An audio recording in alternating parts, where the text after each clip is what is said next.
महाशिवरात्रि कैसी थी शिव जी की बारात, रोचक है ये जानकारी। कहते हैं कि महाशिवरात्रि पर भगवान शंकर का माता पार्वती के साथ विवाह, शिव पार्वती विवाह हुआ था। इसलिए रात में शंकर की बारात निकाली जाती है। रात में पूजा कर फलाहार किया जाता है। अगले दिन सवेरे जौ, तिल, खीर और बेलपत्र का हवन करके व्रत समाप्त किया जाता है।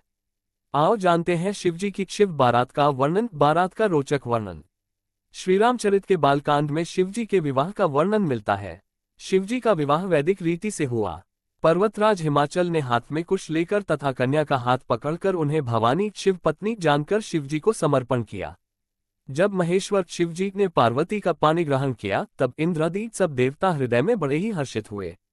श्रेष्ठ मुनिगण वेदमंत्रों का उच्चारण करने लगे और देवगण शिवजी का जय जयकार करने लगे। लेकिन इस विवाह के पूर्व शिवजी बारात लेकर पहुंचे। सभी देवी और देवता भांति भांति के विमान से शिवजी के विवाह में सम्मिलित होने के लिए पहुंचे। अप्सराएं गाने लगी। विष्णु और ब्रह्मा आदि देवताओं के समूह अपने अपने वाहनों सवारियों पर चढ़कर बारात में चले। 2 शिवजी के सुंदर मस्तक पर चंद्रमा, सिर पर गंगाजी, 3 नेत्र, सांपों का जनेऊ, गले में विष और छाती पर नरमुंडों की माला थी। एक हाथ में त्रिशूल और दूसरे में डमरू सुशोभित है। शिवजी बैल पर चढ़कर चले। बाजे बज रहे हैं। शिवजी ने भृंगी को भेजकर अपने सभी गणों को बुला लिया। 3 शिव के गणों में कोई बिना मुख का है, किसी के बहुत से मुख हैं, कोई बिना हाथ पैर का है तो किसी के कई हाथ पैर हैं, किसी के बहुत आंखें हैं तो किसी के एक भी आंख नहीं है, कोई बहुत मोटा ताजा है तो कोई बहुत ही दुबला पतला है, कोई बहुत दुबला, कोई बहुत मोटा, कोई पवित्र और कोई अपवित्र वेश धारण किए हुए है। भयंकर गहने पहने, हाथ में कपाल लिए हैं और सब के सब शरीर में ताजा खून लपेटे हुए हैं। गधे, कुत्ते, सुअर और सियार के से उनके मुख हैं। गणों के अनगिनत वेशों को कौन गिने। बहुत प्रकार के प्रेत, पिशाच और योगिनियों की जमाते हैं। उनका वर्णन करते नहीं बनता। भूत प्रेत नाचते और गाते हैं, वे सब बड़े मौजी हैं। देखने में बहुत ही बेढंगे जान पड़ते हैं और बड़े ही विचित्र ढंग से बोलते हैं। जैसा दूल्हा है अब वैसी ही बारात बन गई है। मार्ग में चलते हुए भांति भांति के कौतुक तमाशे होते जाते हैं। 6 शिव के गणों की इस विचित्रता को देखकर विष्णु जी व्यंग से बोलते हैं, हे भाई, हम लोगों की यह बारात वर के योग्य नहीं है। क्या पराये नगर में जाकर हंसी कराओगे। विष्णु भगवान की बात सुनकर देवता मुस्कुराए और वे अपनी अपनी सेना वाहन के सहित अलग हो गए। 7 बारात को नगर के निकट आई सुनकर नगर में चहल पहल मच गई, जिससे उसकी शोभा बढ़ गई। अगवानी करने वाले लोग बनाव श्रृंगार करके तथा नाना प्रकार की सवारियों को सजाकर आदर सहित बारात को लेने चले। देवताओं के समाज को देखकर सब मन में प्रसन्न हुए और विष्णु भगवान को देखकर तो बहुत ही सुखी हुए, किंतु जब शिवजी के दल को देखने लगे तब तो उनके सब वाहन सवारियों के हाथी, घोड़े, रथ के बैल आदि डरकर भाग चले। 8 माता पिता हिमालय राज और मैनावती पूछते हैं कि क्या हुआ तो कहते हैं, क्या कहें, कोई बात कही नहीं जाती। यह बारात है या यमराज की सेना। दूल्हा पागल है और बैल पर सवार है। सांप, कपाल और राख ही उसके गहने हैं। वह नंगा, जटाधारी और भयंकर है। उसके साथ भयानक मुख वाले भूत, प्रेत, पिशाच, योगिनियां और राक्षस हैं। जो बारात को देखकर जीता बचेगा, सचमुच उसके बड़े ही पुण्य हैं और वही पार्वती का विवाह देखेगा। 9 बारात जब द्वार पर पहुंची तो सभी स्त्रियां भाग गई। हिमाचल की स्त्री मैना को दुखी देखकर सारी स्त्रियां व्याकुल हो गईं। मैना अपनी कन्या के स्नेह को याद करके विलाप करती, रोती और कहती थी, मैंने नारद का क्या बिगाड़ा था, जिन्होंने मेरा बसता हुआ घर उजाड़ दिया और जिन्होंने पार्वती को ऐसा उपदेश दिया कि जिससे उसने इस बावले वर के लिए कठोर तप किया। माता को विकल देखकर पार्वती जी विवेकयुक्त कोमल वाणी बोली, हे माता, जो विधाता रच देते हैं वह टलता नहीं, ऐसा विचार कर तुम सोच मत करो। जो मेरे भाग्य में बावला ही पति लिखा है तो किसी को क्यों दोष लगाया जाए। हे माता, क्या विधाता के अंत तुमसे मिट सकते हैं। वृथा कलंक का टीका मत लो। 10 हिमालय और मैना बारात और दुल्हे को देखकर बहुत दुखी हुए। तब नारद ने शिव और पार्वती के पूर्वजन्म की कथा सुनाकर सबको समझाया और उन्होंने शिवजी के गुणों और शक्तियों की चर्चा की। तब कहीं जाकर हिमालय और मैना माने और यह विवाह संपन्न हुआ। भगवान शिव की बारात में आए थे हर तरह के प्राणी, पढ़े पार्वती और शिव के विवाह की कथा। भगवान शिव और पार्वती की शादी बड़े ही भव्य तरीके से आयोजित हुई। पार्वती की तरफ से कई सारे उच्च कुलों के राजा महाराजा और शाही रिश्तेदार इस शादी में शामिल हुए, लेकिन शिव की ओर से कोई रिश्तेदार नहीं था, क्योंकि वे किसी भी परिवार से ताल्लुक नहीं रखते। आइए जानते हैं आगे क्या हुआ। जब शिव और पार्वती का विवाह होने वाला था तो एक बड़ी सुंदर घटना हुई। उनकी शादी बहुत ही भव्य पैमाने पर हो रही थी। इससे पहले ऐसी शादी कभी नहीं हुई थी। शिव, जो दुनिया के सबसे तेजस्वी प्राणी थे, एक दूसरे प्राणी को अपने जीवन का हिस्सा बनाने वाले थे। उनकी शादी में बड़े से बड़े और छोटे से छोटे लोग शामिल हुए। सभी देवता तो वहां मौजूद थे ही, साथ ही असुर भी वहां पहुंचे। आमतौर पर जहां देवता जाते थे वहां असुर जाने से मना कर देते थे, और जहां असुर जाते थे वहां देवता नहीं जाते थे। शिव पशुपति हैं, मतलब सभी जीवों के देवता भी हैं, तो सारे जानवर, कीड़े मकोड़े और सारे जीव उनकी शादी में उपस्थित हुए। यहाँ तक कि भूत पिशाच और विक्षिप्त लोग भी उनके विवाह में मेहमान बनकर पहुंचे।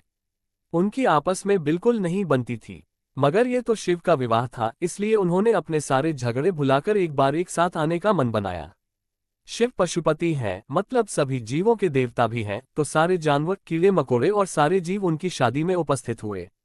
यहाँ तक कि भूत पिशाच और विक्षिप्त लोग भी उनके विवाह में मेहमान बनकर पहुंचे।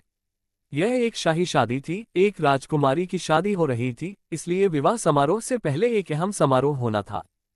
भगवान शिव और देवी पार्वती की वंशावली, वर वधू दोनों की वंशावली घोषित की जानी थी। एक राजा के लिए उसकी वंशावली सबसे अहम चीज होती है, जो उसके जीवन का गौरव होता है। तो पार्वती की वंशावली का बखान खूब धूमधाम से किया गया। ये कुछ देर तक चलता रहा। आखिरकार जब उन्होंने अपने वंश के गौरव का बखान खत्म किया तो वे उस ओर मुड़े जिधर वर शिव बैठे हुए थे। सभी अतिथि इंतजार करने लगे कि वर की ओर से कोई उठकर शिव के वंश के गौरव के बारे में बोलेगा, मगर किसी ने एक शब्द भी नहीं कहा। वधू का परिवार ताज्जुब करने लगा, क्या उसके खानदान में कोई ऐसा नहीं है जो खड़े होकर उसके वंश की महानता के बारे में बता सके? मगर वाकई कोई नहीं था। वर के माता पिता, रिश्तेदार या परिवार से कोई वहां नहीं आया था, क्योंकि उसके परिवार में कोई था ही नहीं। वह सिर्फ अपने साथियों, गणों के साथ आया था, जो विकृत जीवों की तरह दिखते थे। वे इंसानी भाषा तक नहीं बोल पाते थे और अजीब सी बेसुरी आवाजें निकालते थे। वे सभी नशे में चूर और विचित्र अवस्थाओं में लग रहे थे। भगवान शिव ने धारण किया मौन। फिर पार्वती के पिता पर्वतराज ने शिव से अनुरोध किया, कृपया अपने वंश के बारे में कुछ बताइए। शिव कहीं शून्य में देखते हुए चुपचाप बैठे रहे। वह न तो दुल्हन की ओर देख रहे थे, न ही शादी को लेकर उनमें कोई उत्साह नजर आ रहा था। वह बस अपने गणों से घिरे हुए बैठे रहे और शून्य में घूरते रहे। वधू पक्ष के लोग बार बार उनसे ये सवाल पूछते रहे, क्योंकि कोई भी अपनी बेटी की शादी ऐसे आदमी से नहीं करना चाहेगा जिसके वंश का अता पता न हो। उन्हें जल्दी थी, क्योंकि शादी के लिए शुभ मुहूर्त तेजी से निकला जा रहा था। मगर शिव मौन रहे। समाज के लोग, कुलीन, राजा, महाराजा और पंडित बहुत घृणा से शिव की ओर देखने लगे और तुरंत फुसफुसाहट शुरू हो गई, इसका वंश क्या है? ये बोल क्यों नहीं रहा है? हो सकता है कि इसका परिवार किसी नीची जाति का हो और इसे अपने वंश के बारे में बताने में शर्मा रही हो। नारद मुनि ने इशारे से बात समझानी चाहिए।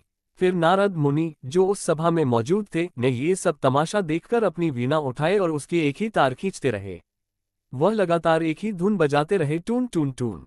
इससे खींचकर पार्वती के पिता पर्वतराज अपना आपा खो बैठे। यह क्या बकवास है? हम वर की वंशावली के बारे में सुनना चाहते हैं, मगर वह कुछ बोल नहीं रहा। क्या मैं अपनी बेटी की शादी ऐसे आदमी से कर दूं? और आप ये खिंचाने वाला शोर क्यों कर रहे हैं? क्या ये कोई जवाब है? नारद ने जवाब दिया, वर के माता पिता नहीं हैं। राजा ने पूछा, क्या आप ये कहना चाहते हैं कि वह अपने माता पिता के बारे में नहीं जानता? नारद ने सभी को बताया कि भगवान स्वयंभू हैं। नहीं, इनके माता पिता ही नहीं हैं। इनकी कोई विरासत नहीं है। इनका कोई गोत्र नहीं है। इसके पास कुछ नहीं है। इनके पास अपने खुद के अलावा कुछ नहीं है। पूरी सभा चकरा गई। पर्वतराज ने कहा, हम ऐसे लोगों को जानते हैं जो अपने पिता या माता के बारे में नहीं जानते। ऐसी दुर्भाग्यपूर्ण स्थिति हो सकती है, मगर हर कोई किसी न किसी से जन्मा है। ऐसा कैसे हो सकता है कि किसी का कोई पिता या माँ ही न हो? नारद ने जवाब दिया, क्योंकि यह स्वयंभू है। इन्होंने खुद की रचना की है। इनके न तो पिता है न माता। इनका न कोई वंश है न परिवार। ये किसी परंपरा से ताल्लुक नहीं रखते और न ही इनके पास कोई राज्य है।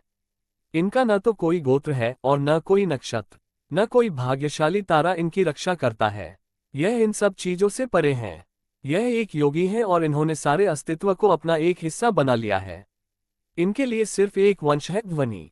आदि शून्य प्रकृति ने जब अस्तित्व में आई तो अस्तित्व में आने वाली पहली चीज थी ध्वनि। इनकी पहली अभिव्यक्ति एक ध्वनि के रूप में है। ये सबसे पहले एक ध्वनि के रूप में प्रकट हुए। उसके पहले ये कुछ नहीं थे। यही वजह है कि मैं ये तार खींच रहा हूँ।